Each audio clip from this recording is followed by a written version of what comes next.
Opa! Que bom receber você por aqui. Espero que este audiolivro te ajude no seu processo de expansão de consciência. E se você conhece alguém que também possa gostar desse tipo de conteúdo, compartilhe com essa pessoa, se inscreva e curta o meu canal. Me ajude a expandir essa corrente de luz. Gratidão e vamos à leitura de hoje! O ciclo da autossabotagem. Por que repetimos atitudes que destroem nossos relacionamentos e nos fazem sofrer? Introdução. É um fim de tarde de fevereiro e estou esperando do lado de fora de um hotel em Toronto, um táxi para me conduzir ao aeroporto. Acabei de participar de uma conferência da Associação Americana de Psicologia e como psicoterapeuta com experiência clínica, minha mente está animadamente ocupada, refletindo sobre as ideias que foram discutidas, novas interpretações do que torna o indivíduo um ser admiravelmente complexo e interessante. Mas apesar de minha preocupação profissional, ou talvez por causa dela, não consigo deixar de prestar atenção no encarregado da portaria. Um tipo animado, ele abre e fecha a porta do hotel para clientes. Abre e fecha a porta sorrindo e dizendo algo para cada um que passa por ali. Eu o observo nessa tarefa repetitiva e fico pensando como ele consegue permanecer tão bem disposto. Em um rápido intervalo, ele vem até a calçada e começamos a conversar. Depois de conseguir um táxi para mim, disse num tom confidencial: eu me pergunto como esses motoristas conseguem a mesma coisa dia após dia. Dirigir até o aeroporto e voltar, até o aeroporto e voltar, isso me deixaria louco. Sorrimos um para o outro, um sinal de camaradagem, de concordância, mas estou pensando que reparar no outro, aquilo que não conseguimos perceber em nós mesmos, é algo bem comum, como se fizesse parte da natureza humana. Pelo menos é isso que observo no trabalho com pacientes. E geralmente, quando chegamos a esse mesmo ponto, comportamentos repetitivos, o que vemos no outro com tanta clareza oculta-se de nós próprios. Por que isso acontece? Acho que por várias razões. Talvez porque nossos comportamentos repetitivos estejam enraizados, sejam instintivos. O porteiro, cujo dia gira em torno de abrir e fechar a porta, não vê nenhuma contradição em lamentar o destino do motorista de táxi, que tem de fazer viagens de ida e volta ao aeroporto dia após dia, porque ele não enxerga o próprio comportamento como repetitivo. É claro, esse é um exemplo simples, provavelmente uma contradição superficial e talvez até de autoproteção. Por que admitir que o que eu faço a maior parte do tempo, dia após dia, é insuportável e inconcebivelmente repetitivo? Negando-o, talvez, a pessoa se sinta mais suscetível de desempenhar seu trabalho diariamente. Ou talvez a natureza do porteiro seja tal que o simples contato com aquelas pessoas represente um estímulo, uma mudança, fazendo que o trabalho não seja percebido como repetitivo. Ou, por outro lado, talvez ele perceba. Como é possível estar ciente disso? E isso é importante? Nas pequenas e corriqueiras questões da vida, não. Isso não tem a menor importância. A maioria das pessoas faz tudo igual dia após dia, tanto no nosso trabalho como fora dele. Talvez você goste do ovo preparado em 3 minutos toda manhã, não em 2 ou em 4 minutos. Ou talvez você opte dia após dia, ano após ano, por não tomar o café da manhã. Alguns de nossos padrões repetitivos são claramente irracionais. Tive um paciente que sempre calçava o pé esquerdo primeiro, tão compulsivamente que se por engano calçasse antes o pé direito, ele parava, tirava o sapato e começava tudo de novo com o pé esquerdo. Conheço uma mulher que sai tropeçando pelo quarto escuro para acender a luz, porque ela não consegue acender a lâmpada acima da cabeceira. E daí?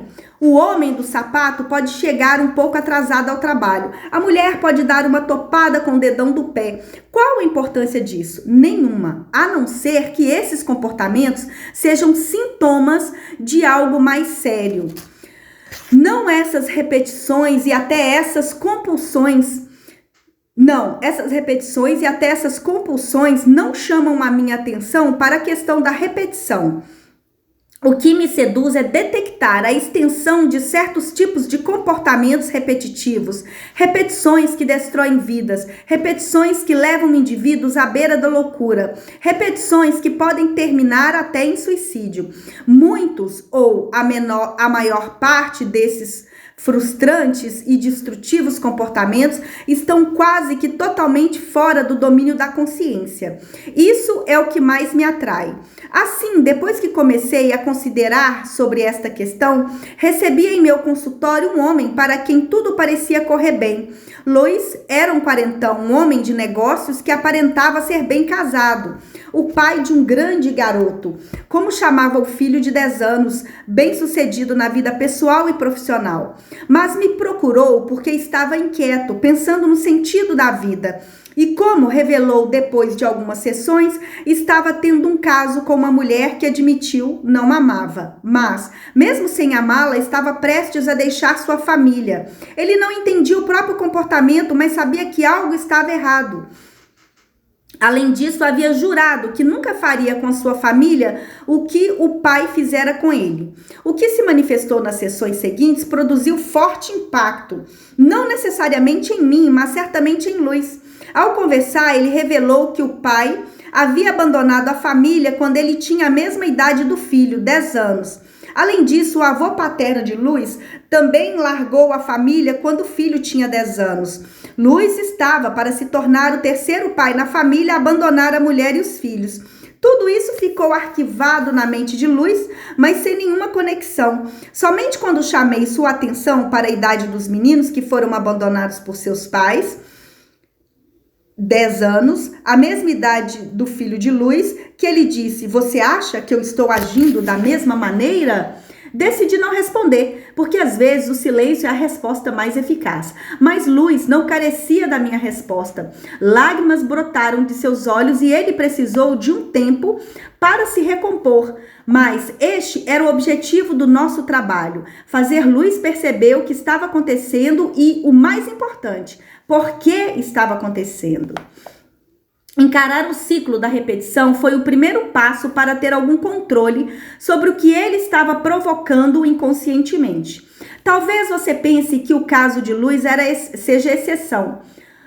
O número de pessoas que repetem constantemente comportamentos autodestrutivos não é grande. Seria sensato perguntar se eu não estou exagerando. Afinal, se os seres humanos são movidos pelo prazer, como sugeriu Freud, então certamente bom sexo, boa comida, diversão e conforto deveriam nos seduzir. Logo, pode parecer implausível acreditar que um indivíduo continue agindo exatamente da maneira que o faz sofrer. Concordo que seja um contrassenso, no entanto, é plausível e possível. E ocorre constantemente. Não é preciso ser profissional para perceber como isso se desenrola no dia a dia. Basta ler o jornal, ligar a televisão, conhecer história. Muitos de nós conhecem alguns exemplos da repetição de temas autodestrutivos. Consideremos o homem de negócios bem-sucedido que arrisca repetidamente a reputação e o capital em altos investimentos, inclusive em apostas ilegais, até ser finalmente descoberto. E perde tudo, ou muitos já ouviram falar em algo semelhante: o homem que se casa pela segunda, terceira e até pela quarta vez com o mesmo tipo de mulher que não o agradava ou satisfazia. Nós, vizinhos e amigos, talvez consigamos perceber que a nova mulher é exatamente como as outras, mas ainda assim ele se casa com ela. Ele não tem consciência dessa repetição até que ela também deixa de agradar. E a mulher que cresceu tendo um tirano, por exemplo, como pai, um homem que foi física e talvez até sexualmente abusivo, escolhe o mesmo tipo de homem para se casar e muitas vezes acaba indo parar na emergência de um hospital. Ela, no entanto, não vê nenhuma conexão entre o pai abusivo e o marido abusivo. O que quer dizer da criança cuja mãe tirou a própria vida na meia-idade, quando ela ainda era muito pequena, que ao chegar à meia-idade decidiu abreviar a própria vida? Tirar a própria vida é contagioso? Ou essa também é uma forma de repetição arraigada e desconhecida, impingir aos outros aquilo que eu mesmo sofri. O que é importante sinalizar aqui é que essas vidas são infernizadas e destruídas pela compulsão à repetição. Quando digo compulsão, não estou me referindo apenas à clássica compulsão à repetição definida por Freud. Para ele, a clássica compulsão à repetição era tão instintiva que seria virtualmente impossível exteriorizá-la, praticamente impossível de ser encarada e transformada. Estou me referindo aqui a um tipo de repetição menos instintiva, mas igualmente insidiosa. Uma necessidade inconsciente de repetir muitas vezes um comportamento, um impulso de levar adiante um ato, não importando as consequências, mesmo que destrua a vida e a felicidade de alguém. Lembro-me agora de uma jovem e atraente mulher, Corey, que foi ao consultório com uma preocupação bastante prática. Ela queria que eu a ajudasse a organizar o seu tempo, suas tarefas. Ela queria estruturar sua vida profissional. Parecia um pedido singular para uma mulher jovem, brilhante e capaz. Corey cursava uma ótima faculdade de Direito e conseguira um emprego depois de uma rigorosa seleção em uma grande e prestigiada firma de advocacia. Mas, depois de um tempo, começou a enfrentar dificuldades para cumprir cronogramas e priorizar seu tempo. E, finalmente, soube que as chances de se tornar uma associada eram nulas. E assim, saiu do emprego. Agora, ela abrira sua própria firma de advocacia, mas estava com os mesmos problemas que enfrentara: planejamento, tempo. Quando tentei investigar mais profundamente sua história, ela se impacientou. Só quero me ater ao problema que tenho aqui e agora, disse. Como administrar o tempo? Não tem nada a ver com o passado. Embora eu não concordasse com ela, lembrei-me do que frequentemente considero sobre os pacientes iniciantes.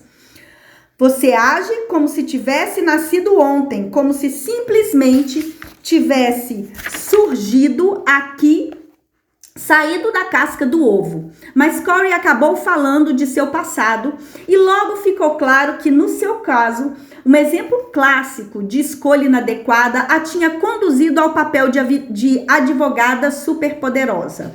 E, inconscientemente ou não, ela estava sabotando a si mesma. O pai havia decidido transformá-la em alguém bem-sucedido. Na verdade, no filho que ele não teve. Concentrou toda a sua energia em fazer Corey uma pessoa de sucesso no mundo masculino. E embora tudo levasse a crer que era aquilo que Corey desejava para si, não era este o caso. Corey tinha outros objetivos, inclusive alguns que só conseguiu perceber depois de muitas sessões. Por quê? Porque os conflitos do passado não foram resolvidos. Corey e a figura internalizada do pai estavam brigando numa triste repetição do que havia começado bem antes, mas ela não sabia disso, pelo menos não de modo consciente, e assim estava condenada a repetir aquilo. Existe um momento em que a pessoa consegue reconhecer essas repetições? É possível se dar conta disso? E o ciclo é rompido realmente? Questões difíceis, mas acredito que as respostas sejam sim e às vezes. Embora eu admita que não é fácil, indivíduos que passaram uma vida construindo uma concepção sobre si e sobre o mundo ao redor de uma determinada percepção equivocada podem ter medo de contestar aquela visão, e isso é compreensível. Esse veio até mim pela primeira vez em 11 de setembro de 2001. Muitos de nós, provavelmente, o mundo inteiro, ficaram traumatizados com os acontecimentos daquele dia assombrosamente terrível. Certamente, aqueles que estavam lá, que foram feridos e que perderam entes queridos foram os mais traumatizados, mas esse não estivera no marco zero. Ela não conhecia ninguém que havia estado lá. Mas quando o World Trade Center transformou-se em cinzas, o mundo ao seu redor também virou cinzas. Ela ficou traumatizada aterrorizada. E o pior de tudo, ficou praticamente incapaz de agir. Até o percurso de casa ao consultório transformou-se numa barreira quase intransponível para ela, mas ela chegou. Depois de algum tempo e de algumas sessões, ficou claro que esse se via como uma pessoa medrosa, incapaz de lidar com o mundo como uma adulta, do tipo que se queixava, mas não ia adiante, apavorada com os acontecimentos mais corriqueiros. Este era o seu modo de ser antes daquele dia. Mas agora, com esses terríveis acontecimentos, ela havia chegado às raias do desespero. Alguns insights surgiram com clareza nos meses que trabalhamos juntos. Um deles foi particularmente comovente. Esse decidiu enfrentar uma situação que se recusara a admitir havia muito tempo.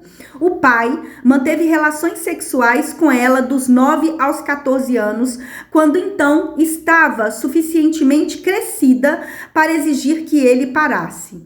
Ela nunca contou nada à mãe por achar que ela não iria acreditar. Quando finalmente conseguiu me contar isso, seus olhos encheram-se de lágrimas. Ela empalideceu. Respirei fundo, perguntando-me como ela iria lidar com isso, com o fato de que toda a sua vida, todo o sentimento de desamparo e medo e até de desespero baseava-se em ter de se submeter, já que não havia escolha, não ter como lutar, nem alguém que a defendesse. Tanto a vida interior quanto a exterior fundamentaram-se nesse terrível acontecimento, nessa sensação de não ter controle que moldou a sua vida. Nesse ponto, eu já havia me dado conta de fatos que esse ainda teria de perceber. Que ela havia sido abusada sexualmente por seu pai na infância e que sua vida sexual adulta foi destruída por ele e talvez pela cumplicidade silenciosa de sua mãe. Não é de se estranhar que os acontecimentos de 11 de setembro a tenham levado ao estado de pânico e desespero. Foi a sensação de total desamparo que tomou conta da maioria naquele dia fatídico, que reacendeu nela os terríveis sentimentos de que era a criança que não tinha vez. O reconhecimento foi um momento doloroso, amargo, foi doloroso para nós dois.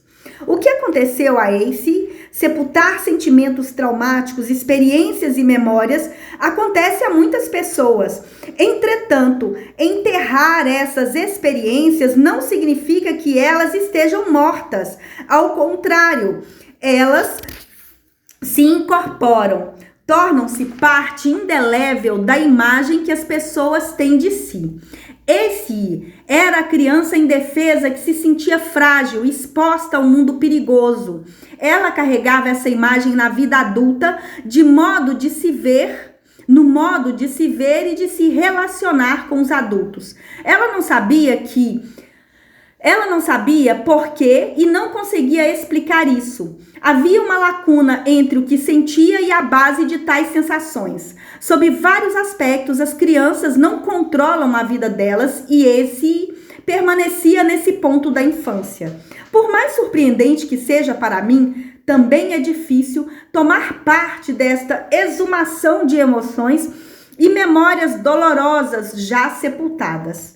Como posso justificar a retirada de dados do inconsciente, elementos que às vezes o paciente trabalhou a vida toda para ocultar, não apenas no mundo exterior, mas de si próprio? Se estava escondido, havia sem dúvida uma boa razão para isso. Como me atrevo a desenterrar, a mexer em algo que talvez seja a causa de grande sofrimento, levando-o para a consciência? Além do mais, se o passado não pode ser mudado, então qual a finalidade disso? Fazer que chegue à consciência. Mas é também bem mais que isso. A criança que vive no adulto, a criança que sepultou seu passado traumático, revive esse fato várias vezes, tentando inconscientemente dominar aqueles eventos incontroláveis. A finalidade, portanto, é facilitar a mudança, ajudar a criança indefesa a se tornar o adulto livre, com o controle da própria vida. Com consciência e memória, esses eventos podem ser encarados de modo diferente. E mudança e consciência estão intrinsecamente ligadas, mas aqui reside a arte e a ciência da psicoterapia e, sim, ela é uma arte. Para explorar os eventos, tenho de ter certeza que minha relação com o paciente é de plena confiança e suficientemente sólida. A escolha no momento fundamental. Um dos objetivos da psicanálise é tornar consciente o que está inconsciente, mas isto é algo que só deve ser levado adiante se houver uma sólida conexão, pois fere o paciente e às vezes até o terapeuta. Já que é assim, então não é melhor deixar como está? Alguns indivíduos podem dizer que sim, e alguns disseram sim e fugiram da terapia. Estavam no seu direito. Não cabe a mim julgar se alguém deve ou não se submeter à terapia. Mas se o indivíduo vem ao meu encontro esperando por mudanças, se a questão que o trouxe é delicada, difícil, como foi para Ace, então talvez valha a pena o sofrimento, o medo e a confusão, a sensação amarga de que boa parte da vida foi desperdiçada. Só quando este material chega à consciência que as coisas mudam. Segredos provocam sintomas, como aconteceu com Ace.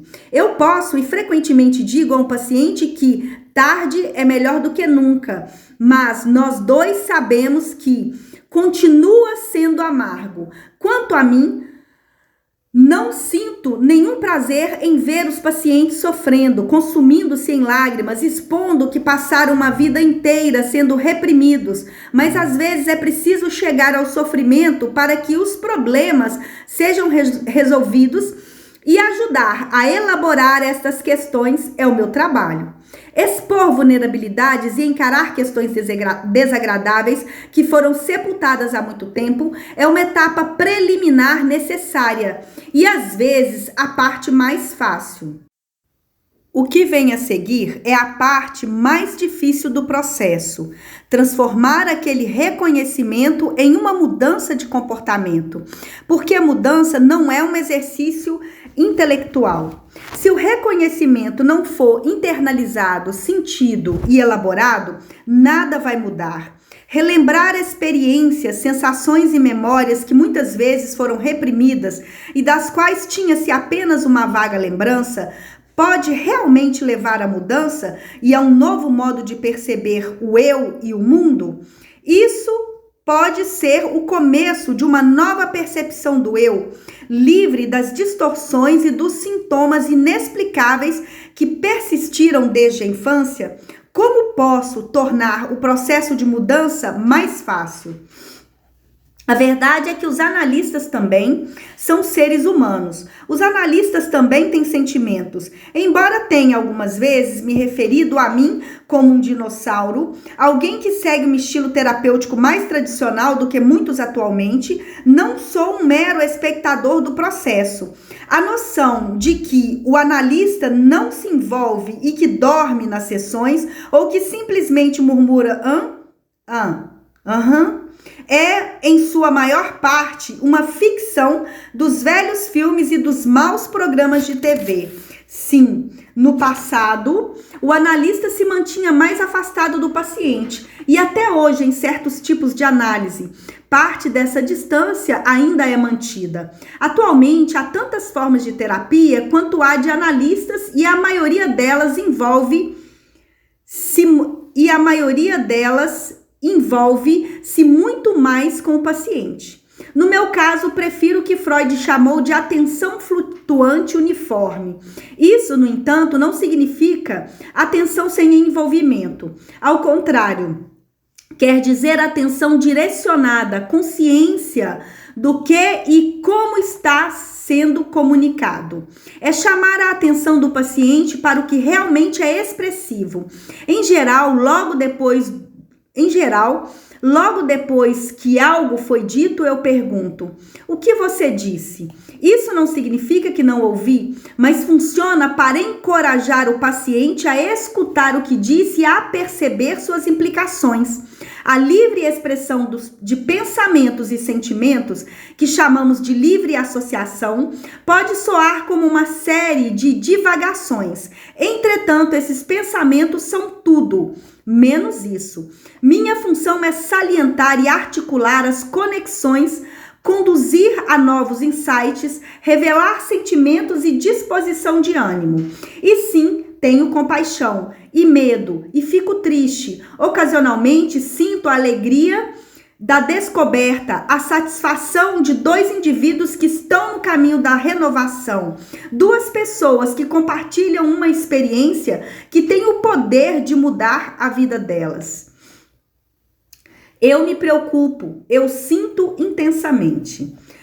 Mas também posso ficar aborrecido, entediado, inquieto. Certa vez tive como paciente Beth, uma mulher cujo marido abusava dela, tanto verbal quanto fisicamente. Semana após semana, Beth começava a sessão dizendo: "Você não vai acreditar no que ele fez essa semana." Semana após semana, eu ouvia, semana após semana, ela dizia que não aguentava mais. Semana após semana, concordávamos que ela ficaria melhor sem ele. E semana após semana, Beth voltava para ele e vinha a mim com o mesmo refrão: "Você não vai acreditar no que ele fez essa semana."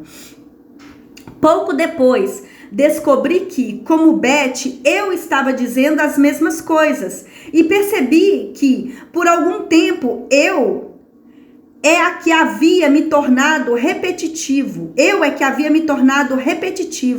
Às vezes eu tinha vontade de chacoalhá-la e gritar: "Por que você ainda está com ele? Se já disse uma centena de vezes que iria deixá-lo, não consegue ver o que está fazendo?" Mas não é assim que a terapia funciona. De vez em quando, nas horas negras da alma, fico pensando se a terapia funciona mesmo em casos como o de Beth. Mas nós dois perseveramos, porque Beth é, sob vários aspectos, uma criança que mantém em segredo o fato de sofrer abusos sexuais do pai. Ela sabe que fora isso, a única alternativa é o abandono total ou mesmo o aniquilamento. Então, se há tantas repetições e nós lutamos para entendê-las e vencê-las, é razoável perguntar por quê. Existe uma compulsão à repetição, um instinto que nos faz repetir um comportamento, tal como sugeriu Freud. E, se é assim, por que existem as repetições autodestrutivas? Como explicar, além da repetição de atos autodestrutivos, a repetição de experiências dolorosas em sonhos e memórias? Seria isso uma tentativa de alcançar algum domínio, de mudar as consequências pelo menos uma vez? Ou a repetição em si, ainda que dolorosa, oferece algum ganho particular? Freud pensou ter equacionado essa questão em seu trabalho com os veteranos da Primeira Guerra Mundial. Ele descobriu que aqueles homens reeditavam e sonhavam com suas terríveis experiências de guerra, o que o levou à noção de Thanatos, a pulsão de morte, uma ideia controvertida tanto naquela época quanto hoje. Ainda que eu acredite que a ideia de pulsão de morte é questionável, a compulsão para repetir atos e pensamentos autodestrutivos não é, de modo algum, contestada. Mas, mesmo tendo de aceitar as coisas dessa maneira, retorno à questão principal. Esse comportamento pode ser mudado? Existe esperança para aqueles que sofrem profundamente, talvez inconscientemente, com esses comportamentos repetitivos?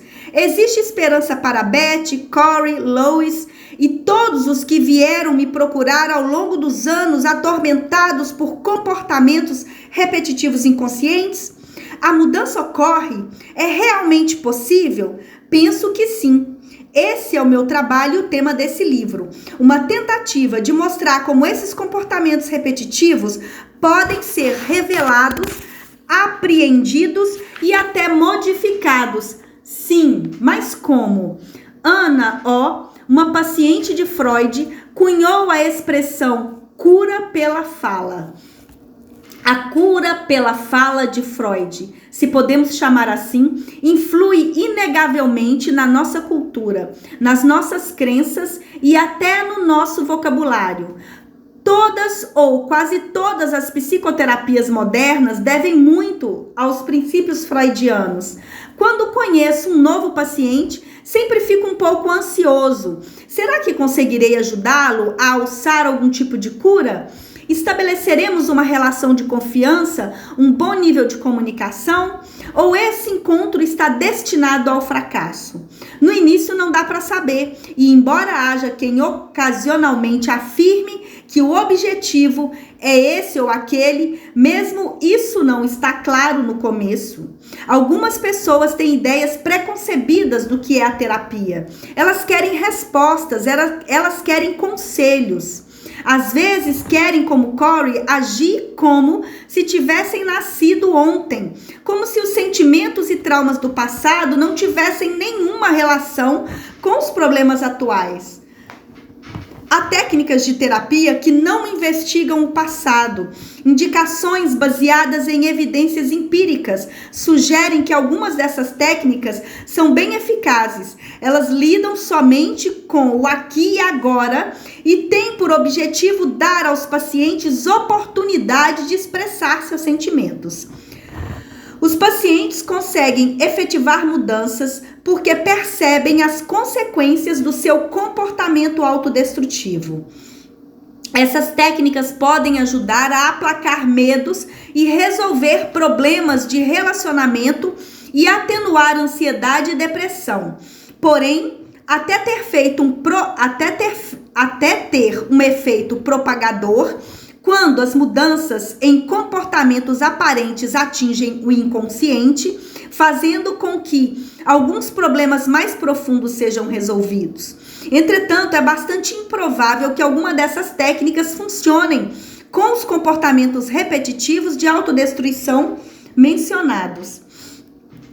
A solução para esse padrão de repetição mais profundo e inconsciente está no passado. É preciso descobrir a origem dos conflitos inconscientes, entender as razões subjacentes àquele comportamento, tornar consciente o que está inconsciente, auxiliar o indivíduo a perceber a si mesmo e o mundo à sua volta de maneira diferente. Esse é o objetivo supremo e a solução: dar aos indivíduos a liberdade de escolher o que querem. Um pressuposto básico é que o comportamento é motivado por fatores dinâmicos que geralmente fogem à consciência. Nosso objetivo é trazer esses fatores à consciência a fim de facilitar a mudança de personalidade. A mudança de comportamento acompanha a mudança de personalidade. Somente assim, os ciclos repetitivos de autossabotagem podem ser decifrados. A prática da psicoterapia dinâmica é empolgante e espantosa. Independentemente do número de pacientes atendidos e das centenas de horas de dedicação, fico assombrado com a capacidade da humanidade de procurar maneiras de proteger e defender sua integridade. A necessidade de sobrevivência, de testar limites, de encontrar desculpas e racionalizações para ter controle são tão variadas quanto são as pessoas. Não há dois seres iguais no tocante à constituição psicológica. Cada um traz uma história singular. Cada um tem uma história para contar, cada um tem suas próprias defesas. Os pacientes podem ser muito ricos ou muito pobres, fisicamente fortes ou fracos, brilhantes ou medíocres. Podem ter formação cultural e étnica distintas e temperamentos profundamente diferentes. Fatores hereditários podem estabelecer limites importantes no modo de ver e lidar com as adversidades e sofrimentos. O temperamento pode determinar o modo de reagir, mas a biologia não deve ser considerada. Até alguns distúrbios psíquicos podem ser determinados pela genética, mas, além das limitações impostas por um desses fatores, somos afetados significativamente por nossa criação, história e meio. Duas pessoas não experimentam a mesma ambiência, pois o mundo está em constante mudança. Heráclito disse que é impossível um homem se banhar 2 vezes no mesmo rio. Embora tenhamos inúmeros rótulos, diagnósticos e categorias, não há uma única pessoa que se encaixe em um deles. Mas no fim, as pessoas são semelhantes, pois nós somos humanos e únicos. Cada problema é único. Cada modo de lidar com o passado é único. É desconcertante apreciar a ampla variedade de maneiras que os indivíduos encontram para lidar com sucessos e fracassos, com vitórias e decepções, com ameaças e medos. As diferenças ultrapassam em muito as semelhanças e cada paciente novo representa um desafio único. O caminho é árduo. Na maioria das vezes, fico pensando se não há um meio de separar os sofrimentos humanos comuns, os que atormentam a todos nós, dos sofrimentos perversos, nocivos que habitam as almas sofredoras. Geralmente, digo aos pacientes que só posso lhes oferecer a mudança, mas isso não é verdadeiro. O que tenho a oferecer é a oportunidade de efetivarem a mudança. De vez em quando acontece durante a terapia, a oportunidade não surgir. Às vezes é porque o paciente é incapaz ou reluta em mudar, ou então não quer se lembrar ou acessar sentimentos que poderiam auxiliar na mudança. Outras vezes é porque tem medo. Eles vêm ao meu encontro porque superficialmente querem mudar, mas há outra parte deles que teme a mudança. E é esta outra parte que vence a batalha. Mas sempre acabo me perguntando, onde estou falhando com esse paciente? O que estou deixando de levar em consideração? Estou demasiadamente silencioso ou, ao contrário, estou falando demais? Com certeza, em todas as sessões, pistas estão sendo oferecidas, mensagens são enviadas, às vezes pela própria aparência do paciente. Ele está com uma aparência desleixada hoje? Os ombros estão curvados? Está incomumente animado? Ele está pronto para dar aquele salto? Porque certamente é um salto de fé que leva alguém a verdadeiramente dar início a essa viagem muito assustadora. Sim, ir ao consultório de um terapeuta é um começo, mas é apenas o começo. Pode levar muitos meses até anos para que uma relação verdadeira se estabeleça e é na relação que a mudança ocorre. Acredito que minha psicoterapia tem que ser quase que constantemente reinventada, porque apesar de toda a literatura sobre a ciência da psicoterapia, ela é, afinal, uma arte subjetiva e criativa. E da mesma forma que é improvável que cheguemos à unanimidade sobre o que constitui a boa arte, também é improvável que tenhamos unanimidade sobre o que constitui uma boa terapia. Para cada pessoa é uma viagem diferente. Para cada pessoa eu sou diferente. Como um dos meus orientadores disse certa vez, estamos os dois, paciente e terapeuta, embarcando numa viagem por uma selva desconhecida. Nenhum de nós jamais esteve nessa selva.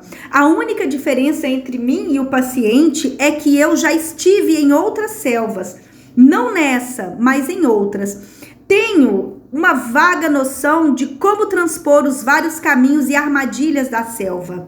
Não apenas o paciente é diferente a cada vez, como até eu sou uma pessoa diferente toda vez que um paciente se encontra comigo. Eu sou mãe, eu sou pai, eu sou um irmão invejoso ou invejado, eu sou professor, eu sou molestador ou mesmo o agressor.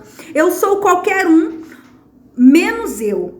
Devo permitir que os pacientes me tomem por quem eles desejam, mas, ao mesmo tempo, continuar sendo eu mesmo para cada um deles. Devo estar em total sintonia com meus sentimentos, memórias e pensamentos. Devo confiar em meus sentimentos e pensamentos porque são indícios importantes do que está acontecendo em nosso intercâmbio. É uma viagem apavorante. Não é destinada a pessoas covardes, paciente ou terapeuta. Mas é talvez o tipo de viagem mais gratificante. Pode até ser música.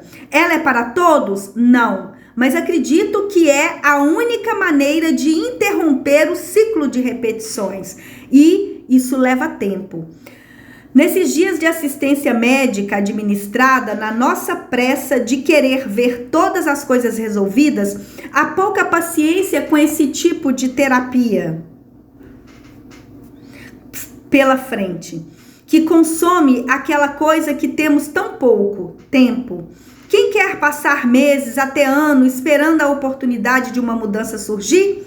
E com a proliferação de drogas para amenizar e levantar qualquer estado de ânimo, depressões e transtorno, por que falar? Aproximadamente 1 em cada 10 norte-americanos toma ou já tomou um dos medicamentos atualmente disponíveis no mercado para melhorar o humor.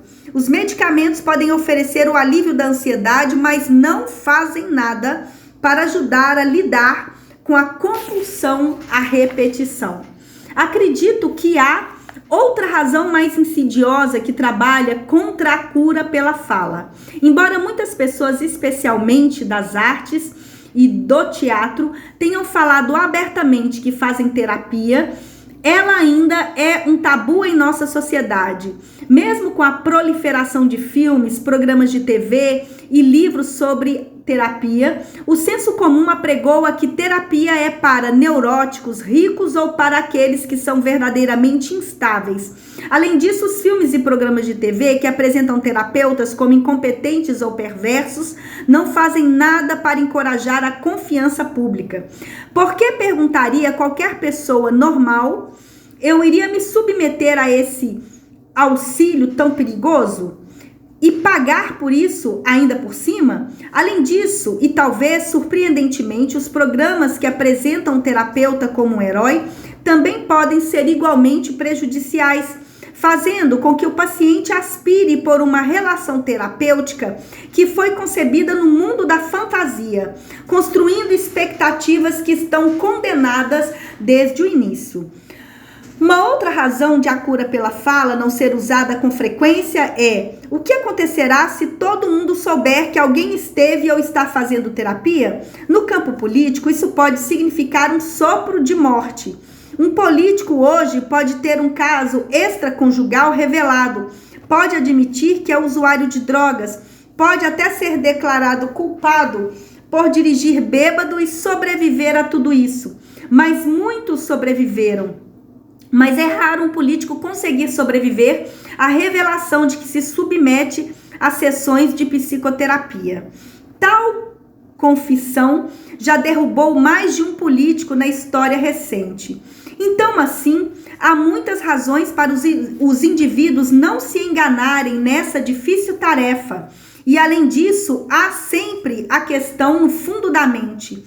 A fala pode realmente curar, especialmente o tipo de fala praticada no método psicoanalítico? Qual a importância disso na minha vida? É uma pergunta que sempre me fazem.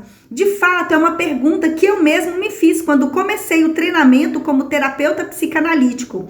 Para receber a habilitação, tive de fazer psicanálise. Lembro-me de ter perguntado ao meu orientador por que precisava daquilo. Já tinha feito terapia anteriormente e achava que não precisava de mais. O que? Ele disse. Então você quer analisar, mas não quer ser analisado? Bem, não. É desconfortável, é perturbador, é assustador. E é mesmo para todos nós. Geralmente revela coisas que gostaríamos de manter ocultas, inclusive de nós mesmos. Pode, talvez, nos mostrar um mero ser humano quando gostaríamos de pensar em nós como nobres ou santos, ou pelo menos livres de problemas e idiosincrasias. Pode mostrar que temos fraquezas e defeitos e que estamos e que não estamos imunes às imperfeições que vemos nos outros. Para mim, foi desconfortável sim, muito, mas também me proporcionou lições valiosas de humildade, admiração e respeito. Lições que eu precisaria no meu trabalho com pacientes. A humildade de saber que, de fato, é impossível conhecer alguém totalmente. A admiração e o respeito por perceber que um ser humano abriria generosamente sua alma para mim e a compreensão de que eu deveria ser bastante cuidadoso. Então, sim, eu acredito no poder da fala, acredito na construção de uma relação terapêutica para que as mudanças possam ocorrer.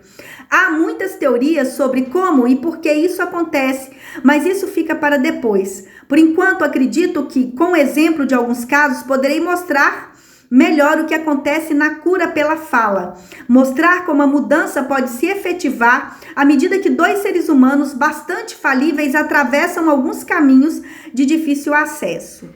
Com o trabalho árduo, tanto da parte do paciente quanto do terapeuta, com dedicação, com tempo e com apenas um pouco de sorte.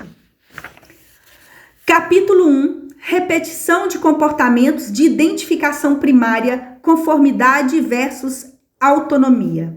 Muitos de nós gostam de criar, experimentar, viajar, aprender, crescer, tornar-se alguém, mas existem pessoas que, além de não conseguir enfrentar esses desafios e aventuras, são incapazes de imaginar tal coisa. Esses indivíduos agarram-se à crença de que a única maneira realmente boa e correta de levar a vida é seguir precisamente os passos de outrem, frequentemente dos pais. Essa imitação dos pais é conhecida como identificação arcaica. A menininha que se equilibrava nos sapatos de salto da mãe cresce para se tornar uma adulta que forçosamente usará o mesmo tipo de sapato. O garoto cuja família sempre passava as férias numa choupana em Rainbow Lake, cresce e insiste em levar a família para a mesma choupana em Rainbow Lake, às vezes para a tristeza de sua atual família. Outros cozinham da mesma maneira que a mãe cozinhava, mesmo que os resultados possam ser aprimorados. Vão para a mesma igreja, sinagoga ou mesquita, frequentam o mesmo teatro e às vezes até moram na mesma casa. Para esses indivíduos, tanto na vida real quanto na vida íntima, não há espaço para mudança, para inovação, não há espaço sequer para imaginação. Mas o que será que faz os indivíduos engajarem-se nesse comportamento repetitivo, nessa identificação arcaica, mesmo à custa do próprio eu? Se alguém lhes perguntasse, a resposta mais frequente seria: bem, é a maneira correta. Também é confortável e familiar e mudar não é fácil. Crianças pequenas querem e precisam adquirir estrutura. Elas precisam de exemplos de comportamento, elas buscam liderança nos pais. Então, o que há de errado nisso? Nada, claro. O que está errado, no entanto, é que alguns pais comunicam aos filhos que só a sua maneira de ser é a superior. A criança cresce acreditando que todos são inferiores a seus pais. Ninguém é tão bom ou tão correto quanto os pais. Para piorar seu ponto de vista, seus pais podem zombar da permissividade, da polidez ou do estilo de vida dos outros. E isso é fato, mesmo quando coisas terríveis estão acontecendo no lar. Se os pais são esbanjadores, comprando tudo que aparece pela frente, a criança percebe que é dessa maneira que as coisas devem ser. Ela não tem noção de que os pais podem estar à beira da falência. Se os pais são alcoólatras e a casa é uma bagunça, então a criança entende que pais são assim e que é desse modo que os lares são. Se os pais são cruéis e punitivos, então a mensagem é que essa é a maneira de manter a disciplina e de frear os desejos perigosos e desregrados de alguém. Somente quando a criança cresce e observa outros estilos de vida, começa a questionar se o estilo de sua família é realmente o único ou se é o melhor. Trata-se de uma etapa normal do desenvolvimento, mas para famílias repressivas, como as que mencionam aqui, é justamente nesse ponto que as batalhas terríveis se iniciam. Batalhas que, por vezes, duram uma vida. Como se confrontar com pais tão dominantes e controladores? A criança fica apavorada. É um medo real e imenso, porque envolve a única coisa que nós precisamos e pela qual ansiamos, o amor. Se a atitude da família pouco amorosa determina que só posso gostar de você se você for igual a mim, a criança entende que só poderá ser amada sendo os próprios. A criança entende que só poderá ser amada sendo os próprios pais, não ela mesma. E assim começa a se desenvolver o estilo de vida repetitivo da identificação arcaica, identificação absoluta com os pais. Isso por si só já é uma tragédia e tanto. A próxima tragédia é que a criança adulta começa agora a fazer o que os pais faziam, sempre tentando alcançar o amor, comportando-se exatamente como eles. É uma maneira triste de viver a vida e o trabalho com pessoas oprimidas me mostrou que em um modo de viver difícil. É uma maneira triste de viver a vida e o trabalho com pessoas oprimidas me mostrou que é um modo de viver difícil de ser mudado. A criança em fase de crescimento não poderia arriscar-se a ser ela mesma, porque isso traria rejeição e raiva. A criança adulta leva isso adiante, mas há outra batalha subjacente acontecendo. Aqueles que imitam os pais renegam e acobertam um desejo real de se libertar. Eu quero muito me libertar, quero tanto ser livre e fico possesso com você por não me permitir a liberdade, mas eu preciso de você. Sem você fico sozinho. Sei como consertar isso. Serei exatamente como você, exatamente da maneira que você quer que eu seja, e assim você me amará. Nem você e nem eu saberemos quanto o odeio, quanto quero me ver livre de você. É apavorante e triste também. E porque a maneira deles está correta e a dos outros está errada, aqueles que repetem essas identificações primárias caem no mesmo padrão. O mundo deles é o melhor dos mundos. As regras de comportamento deles são as corretas e apropriadas. Mas então, como esses indivíduos conseguem fazer terapia? E por que um indivíduo como esses chega a pensar em fazer terapia? Afinal, ele está agindo do modo que considera correto. Às vezes a pessoa vem para a terapia por causa de conflitos causados por forças externas. O simples fato de conhecer pessoas ou mesmo de se apaixonar. O ser amado pode pensar e agir diferentemente de sua família original. Pode questionar os modelos e valores daquela família. Isso pode começar a minar aquele ponto de vista aceito e adotado por anos. O que acontece a seguir é uma imensa confusão interior e, com isso, uma grande tensão no relacionamento com a família de origem. Embora seja assustador, pode ser um bom recomeço. Geralmente, nesse ponto, o indivíduo fica paralisado. Ele não consegue continuar reprimindo o impulso em direção à liberdade. Mesmo que não vá adiante, voltar atrás é impossível. O que fazer? Alguns movem-se para os lados, começam a agir de modo passivo-agressivo. Externamente concordam e aceitam as críticas aos pais, mas por dentro ficam se corroendo. Esse embate gera consequências para o indivíduo e para o relacionamento com a família.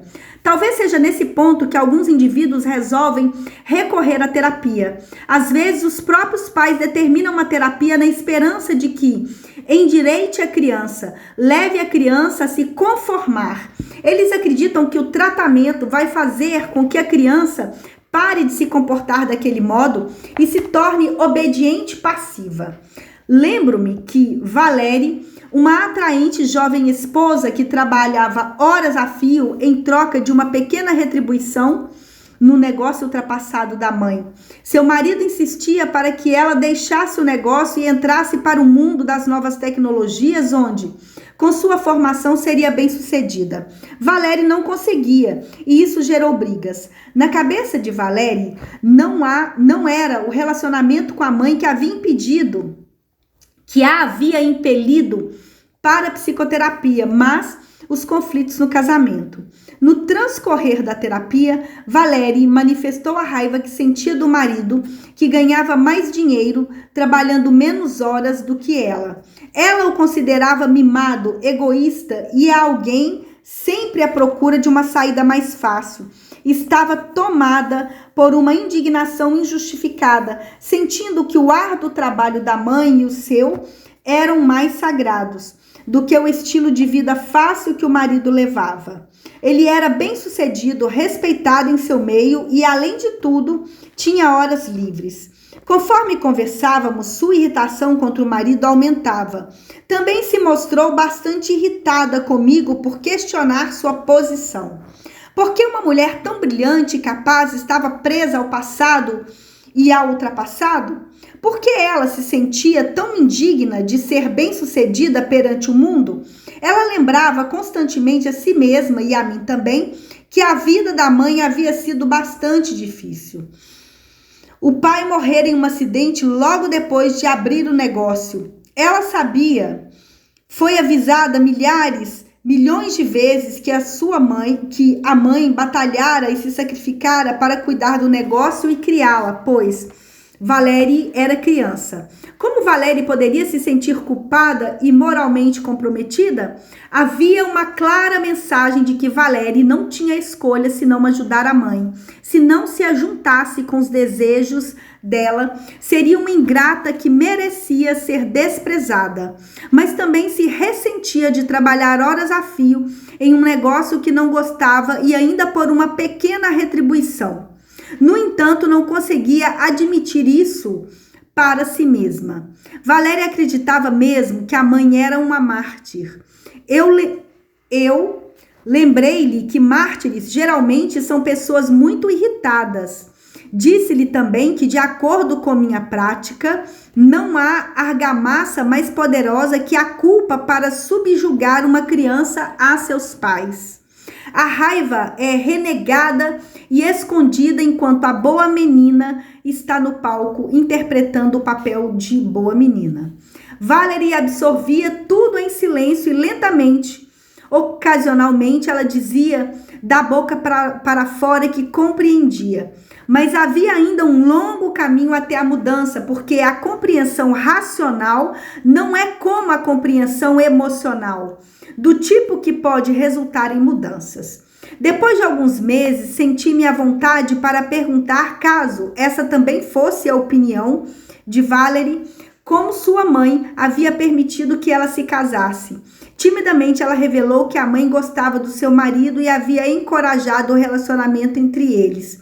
Valerie admitiu que não entendia por que a mãe mostrava-se tão condescendente naquele relacionamento quando sempre fora contra todos os homens com quem ela saíra. Chegou ali a passar pela cabeça que aquilo era bem estranho, mas não conseguia descobrir nada. A aprovação da mãe retribuiu para impulsionar uma relação que Valerie hesitara em levar adiante, mas que acabou em casamento. Ele e a família eram tão diferentes que eu achava que não pertencia àquele mundo. Foi quase por acidente que a mãe de Valerie deixou escapar que, como o futuro marido de Valerie provinha de uma família próspera, ele poderia ajudar financeiramente o seu negócio. O aval de sua mãe baseou-se em suas próprias necessidades, não nas da filha. O reconhecimento da conduta exploradora da mãe, a ponto de aceitar o marido de Valerie para o bem dela, mas por causa do próprio, não para o bem dela, mas por causa do próprio negócio, foi um duro golpe para Valerie.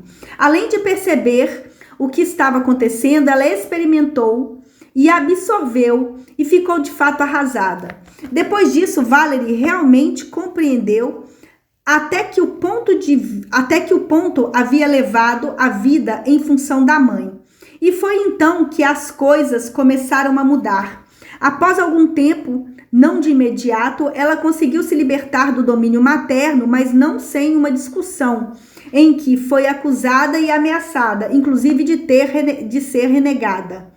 Ainda assim, Valerie não se abateu. Começou a procurar um emprego. Finalmente, ela conseguiu romper o elo com a mãe, encontrar um emprego mais gratificante e com um salário muito melhor. Continuou ajudando financeiramente a mãe, mas o vínculo sufocante foi desfeito. Valerie correu o risco de perpetuar essa ligação nociva com a mãe e também de repeti-la com outras pessoas, com o marido e com o filho que viesse a ter. Ela poderia ter se tornado a esposa e mãe martirizadas e exasperadas como a sua mãe. Ela poderia ter vivido com uma culpa paralisante, poderia ter se indignado com qualquer um que a levasse para uma vida mais fácil do que ela e a mãe. Tudo se encaminhava para isso quando ela começou a terapia. Seu casamento poderia ter se dissolvido facilmente e seu futuro teria sido estreitar o vínculo com a mãe. O preço por separar-se da mãe foi alto, foi difícil. E Valerie precisou de muita ajuda para suportar a própria culpa e a constante reprovação da mãe. Ela poderia ter continuado com o trabalho de longas horas e com remuneração insignificante, mas foi em frente. Passou a manter uma relação cordial com a mãe, uma relação diferente e bem distante de tudo que haviam tido até então. Valerie teve de atravessar alguma turbulência para conseguir se safar. O dano estava feito e agora o trabalho dela era tentar mudar, consertar o que poderia ser consertado. Assim que Valerie se casou e mudou-se para uma nova residência bem mais luxuosa do que jamais sonhara, ela teve de lidar com algumas situações difíceis. A cozinha era bem pequena, os quartos tiveram que ser redecorados e mobiliar a casa foi um pesadelo, um mar de indecisões. Ela escolhia e depois cancelava tudo e então voltava atrás. Valerie não se permitia apreciar o novo estilo de vida com prazer. A mudança no relacionamento com a mãe surtiu bom resultado. Valerie tornou-se uma pessoa independente, automotivada. Ela não sofria mais com as dúvidas existenciais, nem com a culpa que convivera grande parte da vida. Estava pronta para dedicar-se ao casamento e ao novo emprego. Foi um final bastante feliz. A história de Mary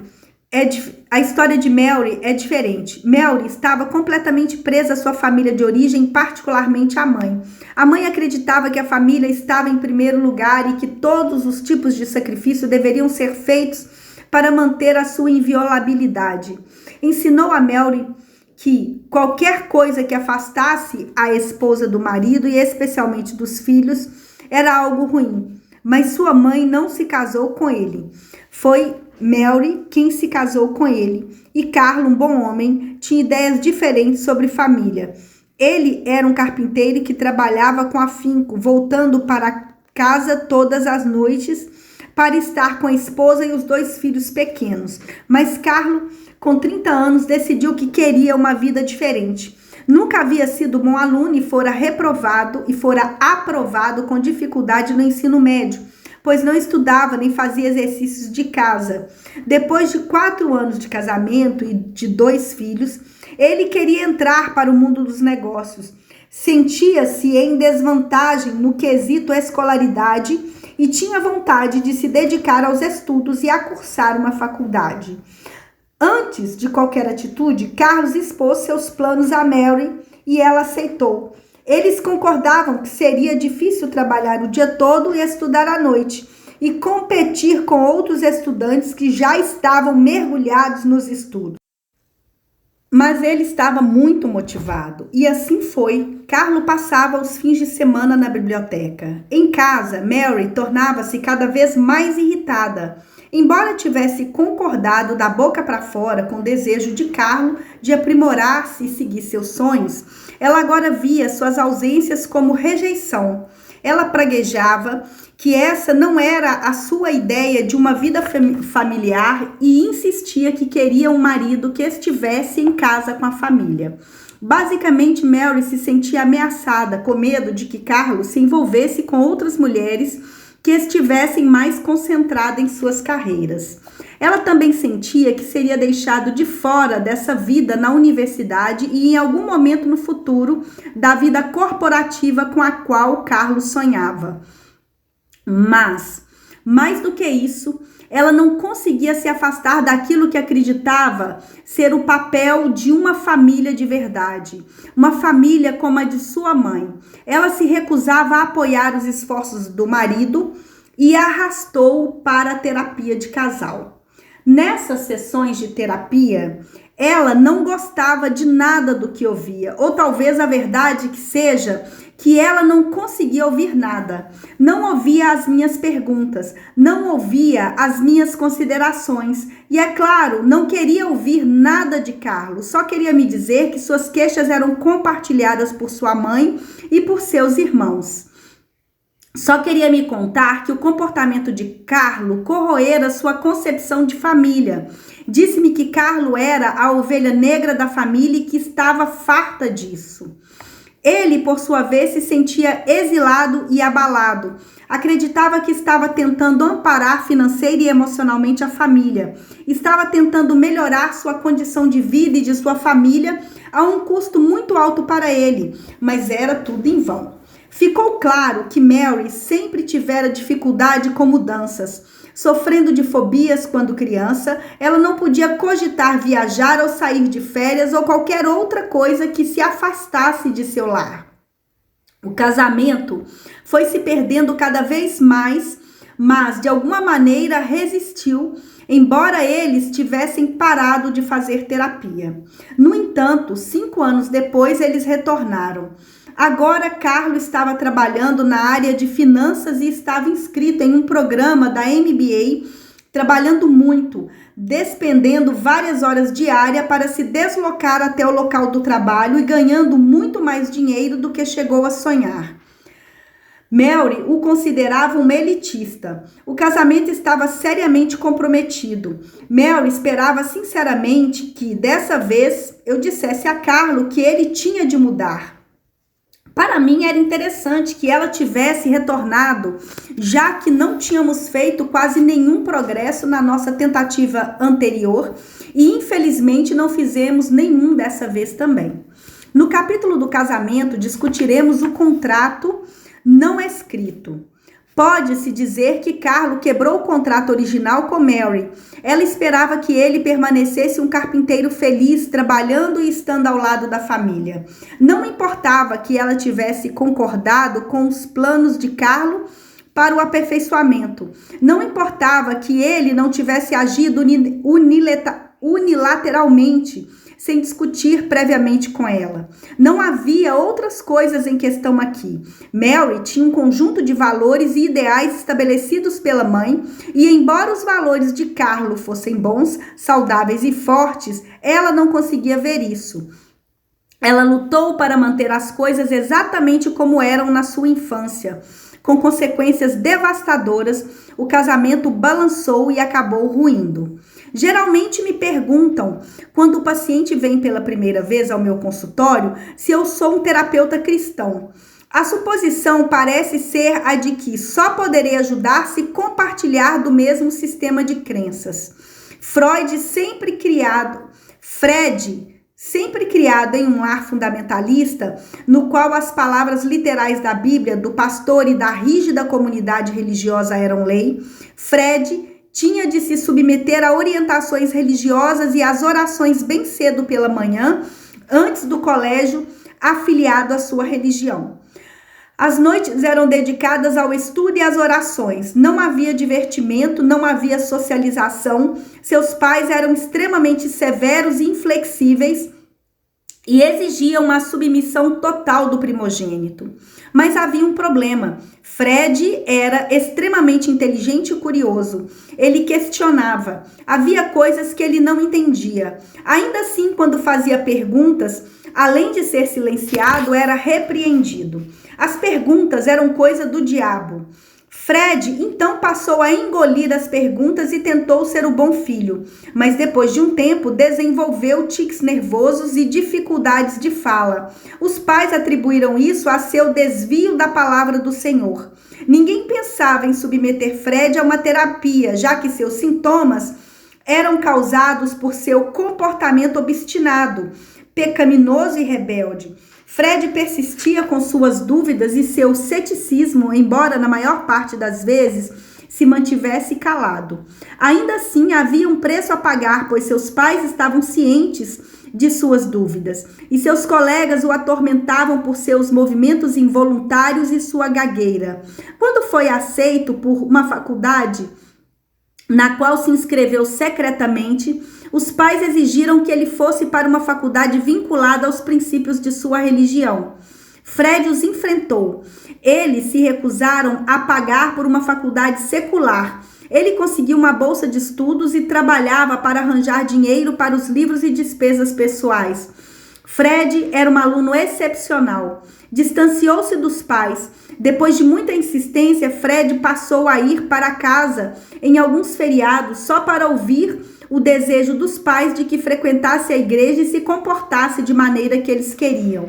Ele voltava para a faculdade e começava a beber e passar o tempo jogando cartas, divertindo-se nos bares e fazendo sexo. Encontrava-se em um estado de rebeldia motivado pela culpa. O resultado foi um distanciamento cada vez maior entre ele e os pais e de si mesmo. Outro problema estava acontecendo em casa, mas dessa vez Fred não era o responsável. Sua mãe tinha uma doença que acarretara certa dificuldade de lidar com a realidade, e Fred sabia disso. Quando o pai gritava com a mãe para que ela rezasse, Fred algumas vezes tentava salvá-la, transformando-se na causa da discussão dos pais. Se você cuidasse da sua vida e fosse à igreja, todos nós estaríamos em uma situação melhor. Era o que o pai dizia. A mãe foi parar várias vezes em instituições de saúde mental. Toda vez que ela recebia alta, o pai dizia que havia curado pela oração. Quando Fred se separou da família, continuou a manter contato com o irmão mais novo, que ainda vivia com os pais e via Fred como um pária. Fred se sentia deprimido e sozinho, sem nenhum apoio, senão o dos colegas da faculdade, que sentiam pena dele. Mas isso não o ajudava a superar a alienação de si mesmo. Os pais lhe disseram que se não voltasse a agir de acordo com a vontade deles, não seria mais bem-vindo em casa. O primeiro emprego de Fred, assim que concluiu a faculdade, o conduziu para uma nova comunidade onde não conhecia ninguém.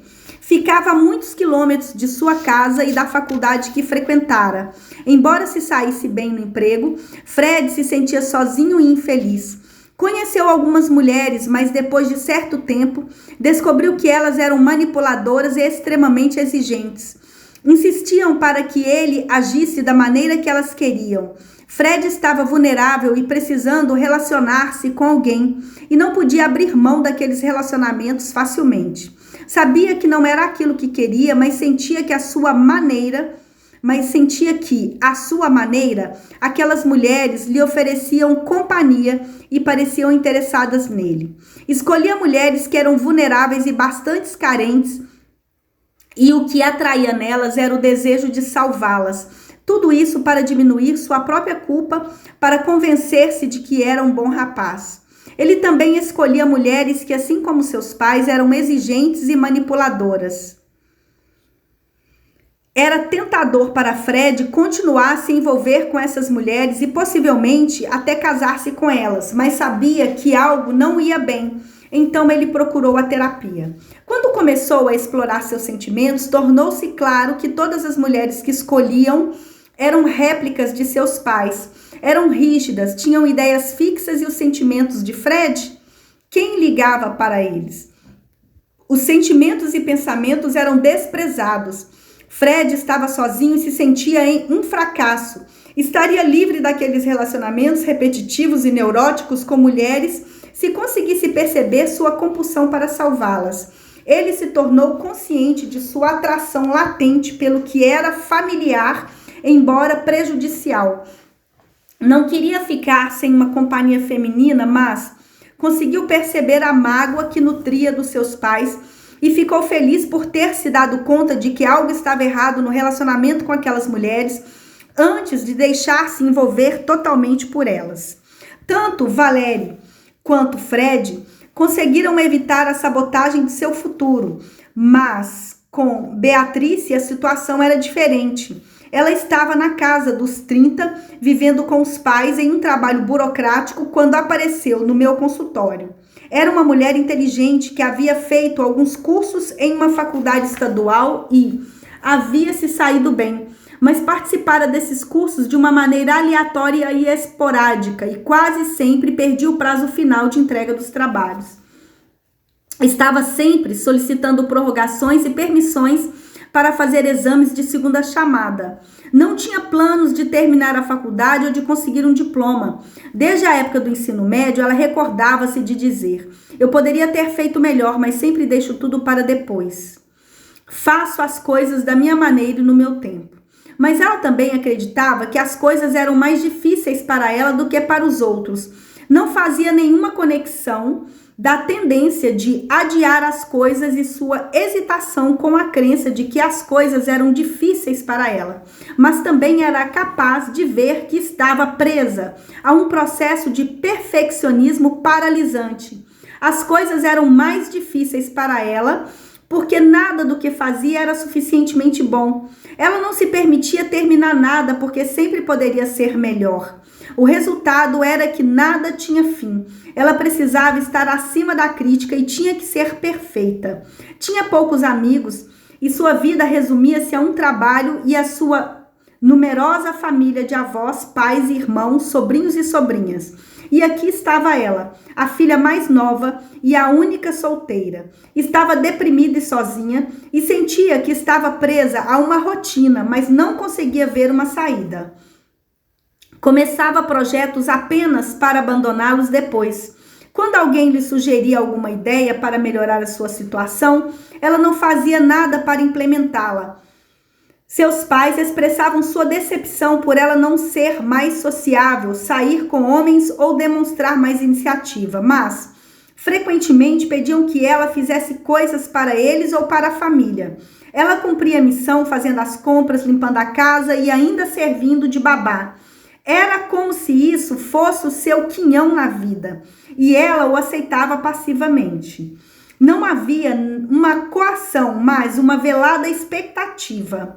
Minha mãe me comparava às pessoas que eram bem-sucedidas. Se eu fosse bem-sucedida em alguma coisa, meu pai expressava seu desagrado e minha mãe começava a brigar com ele. Nada do que eu faço agrada meus pais. Então, por que devo perder tempo com isso? Havia outra tarefa cruel aguardando-a sorrateiramente no futuro.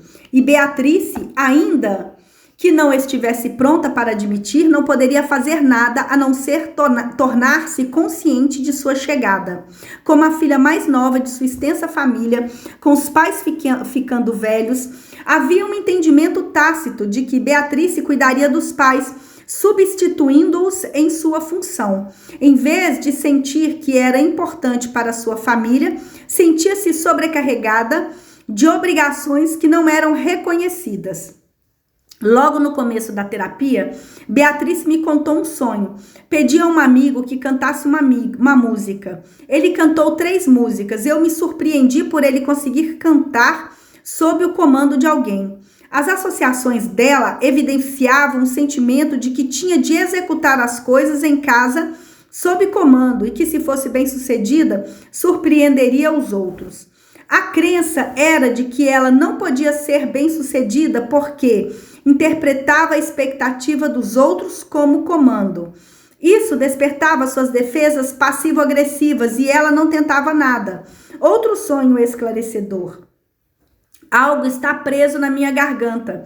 Estou tossindo. Alguém bateu nas minhas costas. Durante a noite eu morri. Estava sangrando há bastante tempo. Beatriz estava se engasgando até a morte. Estava reprimindo seus sentimentos havia muito tempo e um tapinha nas costas não conseguiria aliviar a sensação de estrangulamento.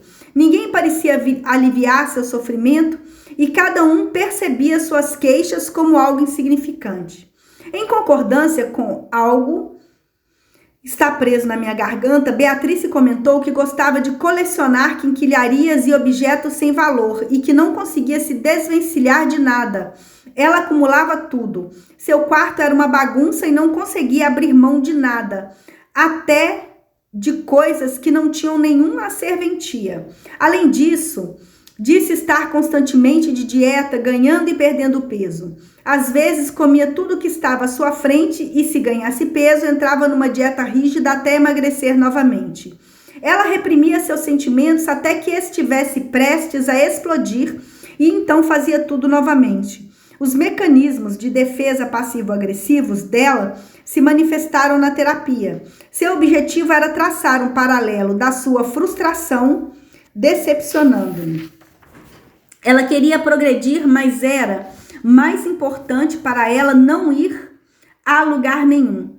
E aqui estava o dilema, a batalha entre assentir às exigências do status quo dos pais e aceitar a mudança. Isso é manter-se fiel à aceitação estranguladora e paralisante dos pais ou ser capaz de passar de um estado para outro e se identificar com as forças da mudança.